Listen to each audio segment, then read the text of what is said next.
অপেক্ষার অবসান, অবশেষে রানীমা আসছেন। সবাই মিলে মাথা উঁচু করে দেখব আমরা সবাই। আমার অনেক সৌভাগ্য, রানীমাকে খুব কাছের থেকে দর্শন করেছি, আর যেটুকু পেরেছি ওই ভিড়ে ফোনে তুলে নিয়েছি স্মৃতি হিসেবে।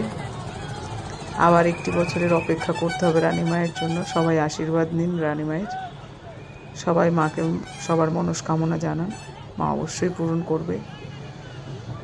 অপূর্ব রূপ তার, কি অপূর্ব, সবাই দর্শন করুন। আমি খুব আমি নিজেকে খুব সৌভাগ্য মনে করছি রানীমাকে দর্শন করে। আমার সাথে আপনারা সবাই দর্শন করুন রানীমায়ের। চন্দননগরের সর্বোচ্চ প্রতিমা রানীমা, রানীর মতন সাজে সজ্জিত সে, তার জন্যই সে রানীমা। এবং জনজোয়ার দেখুন রানীমায়ের সাথে ছুটছে, খালি দেখুন।